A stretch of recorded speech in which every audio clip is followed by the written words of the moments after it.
গুৱাহাটীত অনুষ্ঠিত অস্মিতা উচ্চ লীগ 2025 প্ৰতিযোগিতাত নলবাৰীৰ দীপামণি কলিতাৰ সাফল্য 170গৰাকী মহিলা খেলুৱৈয়ে অংশগ্ৰহণ কৰা অস্মিতা উচ্চ লীগ 2025 প্ৰতিযোগিতাত সোণৰ পদক অৰ্জন বৰভাগৰ দীপামণিৰ।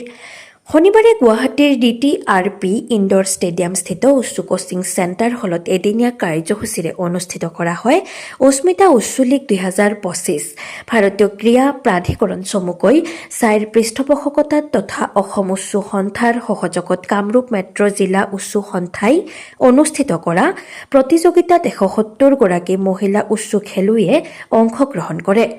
ফাইটিঙৰ 10টা ইভেণ্টত আৰু টাউলো ইভেণ্টত অনুষ্ঠিত প্ৰতিযোগিতাখনত জুনিয়ৰ, ছাব জুনিয়ৰ, ছিনিয়ৰ আদি শাখাত খেলুৱৈসকল অৱতীৰ্ণ হ'ল শ্ৰেষ্ঠত্তৰৰ যুঁজত।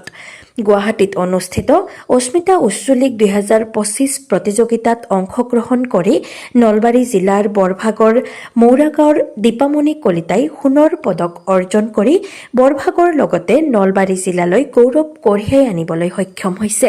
উল্লেখযোগ্য যে ৰাজ্যিক পৰ্যায়ৰ পৰা নিৰ্বাচিত মহিলা উচ্চ খেলুৱৈ পৰৱৰ্তী সময়ত ৰাষ্ট্ৰীয় অস্মিতা উচ্চ লীগ পৰ্যায়ত খেলাৰ বাবে সুযোগ লাভ কৰাৰ লগতে দেশৰ মহিলা খেলুৱৈসকলক ক্ৰীড়া ক্ষেত্ৰত আগুৱাই নিয়াৰ ক্ষেত্ৰত অস্মিতা উচ্চয়ে সহায় কৰিব বুলি আশাবাদী সোণৰ পদক প্ৰাপ্ত দীপামণি কলিতা।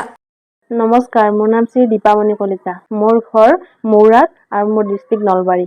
মই অস্মিতা খেলো ইণ্ডিয়া উচ্চ লীগ খেলিছিলোঁ। গুৱাহাটী নেহৰু ষ্টেডিয়ামত হৈছিল 25 অক্টোবৰ। আমি 170গৰাকী মহিলা অংশগ্ৰহণ কৰিছিলোঁ। মই নলবাৰীৰ প্ৰতিনিধিত্ব কৰিছোঁ আৰু মোৰ অপনেণ্টো নলবাৰীৰে আছিল। মই একাৰণে খেলিছোঁ। ফাইনেল আছিল মোৰ। গ'ল্ড মেডেল পাইছোঁ। উঠি অহা ল'ৰা ছোৱালীখিনিক ক'ম, আমি খেলৰ প্ৰতি আকৰ্ষিত হ'ব লাগে। আমাৰ খেলা বহুত আগুৱাই গৈছে, গতিকে সকলোৱে খেলক, ভালদৰে অসমৰ নাম কৰক। আমাৰ প্ৰথম কথা স্বাস্থ্য ভালে থাকে আৰু দ্বিতীয় কথা চাকৰিৰ সুবিধা থাকে। সকলোখিনিয়ে প্ৰায় সুবিধাত আগুৱাই যাব পাৰি। স্পৰ্টছ বুলি ক'লে য'তে নাযাওঁ কিয় সকলোৱে আগ্ৰহিত হৈ থাকে। সহায় কৰিবলৈ হওক, কিবা এটা কামত গ'লেও আমাকে প্ৰথমে দিয়ে।